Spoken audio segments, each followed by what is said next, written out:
Hello students, हम लोग पिछले वीडियो में नरेशन के बारे में सीखे थे और आज हम फिर नरेशन के बारे में ही आगे चर्चा करेंगे, जिसमें रिपोर्टेड स्पीच असर्टिव सेंटेंस के बारे में चल रहा था।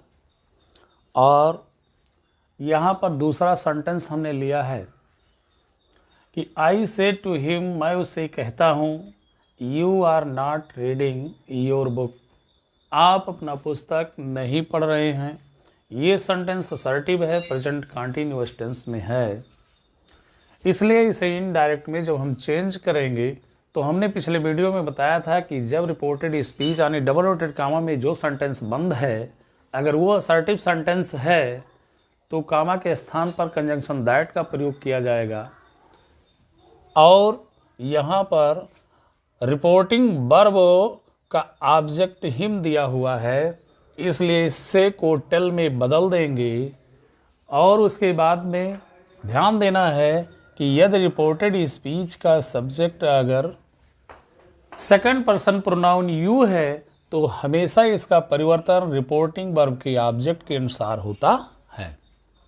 इस प्रकार हिम का सब्जेक्टिव केस ही हो जाएगा, यहाँ पर यू बदलेगा तो ही में आ जाएगा।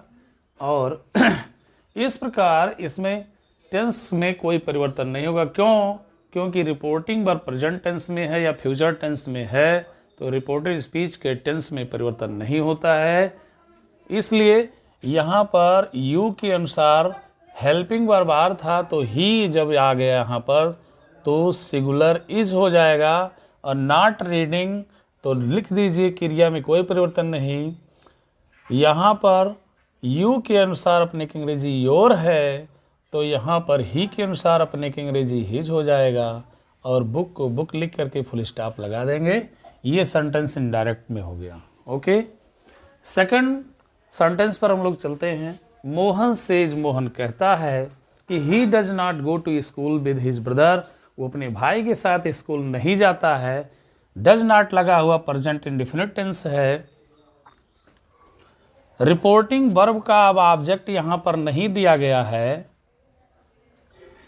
कोई बात नहीं दिया गया है, तो ऑब्जेक्ट नहीं है तो सेज को सेज ही लिखेंगे, टेल में नहीं चेंज करेंगे। और देखना है कि कामा के स्थान पर आपने दैट लगा दिया। क्यों दैट लगा दिया? क्योंकि जो डबल कामा में सेंटेंस है रिपोर्टेड स्पीच वो असर्टिव है, तो आपने दैट यूज कर दिया। अब देखना है कि यहाँ पर थर्ड पर्सन है ही, तो ही, सी, इट या दे, ये थर्ड पर्सन में कोई भी हो या कोई नाउन हो तो उसमें कोई परिवर्तन नहीं होता, जैसे कि तैसे इनडायरेक्ट में उसे लिख देते हैं। टेंस नहीं बदलेगा, यहाँ पर सेज है, रिपोर्टिंग वर्ब प्रेजेंट है, इसलिए जैसे कि तैसे टेंस लिख देंगे। डज नॉट गो तो डज नॉट गो लिख देंगे। To school with his brother जैसे कि जैसे सेम लिख देंगे, इसमें कोई चेंजिंग नहीं होगा और फुल स्टॉप का प्रयोग कर देंगे। थर्ड सेंटेंस हम लोग लेते हैं। ही सेज, वो कहता है कि you have eaten food at your home,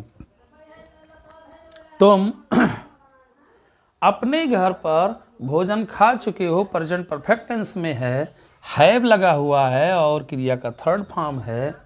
reporting verb फिर यहाँ पर प्रेजेंट है, यहाँ पर कोई ऑब्जेक्ट नहीं दिया गया है रिपोर्टिंग वर्ब का, लेकिन सब्जेक्ट यू है और यू का परिवर्तन ऑब्जेक्ट के अनुसार ही होता है।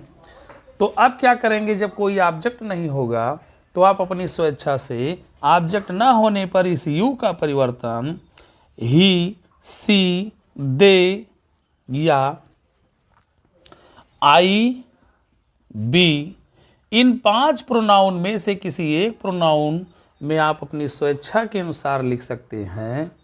और अगर ही लिख देते हैं तो ही के अकॉर्डिंग यहाँ हैव के स्थान पर हैज का प्रयोग कर देंगे, टेंस नहीं बदलेगा। ईटन फूड लिख दीजिए और एट प्रीपोजिशन लिख दीजिए। यहाँ पर योर अपने की अंग्रेजी यू के अकॉर्डिंग है, तो ही के अनुसार यहाँ अपने की अंग्रेजी हिज हो जाएगा। ओके स्टूडेंट्स, ध्यान दीजिएगा प्रिय छात्रों, तो ये आपको समझ में आया होगा। और वीडियो अभी बहुत लंबा नहीं बन पा रहा है और कुछ दिनों में मैं प्रयास करूंगा कि वीडियो में थोड़ा लेंदी बनाऊं। इस प्रकार इतना अगर समझ में आया है तो अभी हमारा असर्टिव सेंटेंस चलता रहेगा, कई वीडियो तक हम लोग चलेंगे और विस्तृत चर्चा करते रहेंगे। और अब अगले वीडियो में हम यह भी चर्चा करेंगे कि अगर रिपोर्टिंग वर्ब पास्ट में है तो टेंस का परिवर्तन कैसे होगा, वो भी हम लोग चर्चा करेंगे। और अगर कुछ ऐसे वर्ड होते हैं जो रिपोर्टेड स्पीच में आते हैं, उन्हें इनडायरेक्ट में उसके सेंस के अकॉर्डिंग उसमें परिवर्तन हो जाता है, तो कैसे परिवर्तन होगा उसका भी हम लोग चार्ट पर चर्चा करेंगे। Okay, thanks.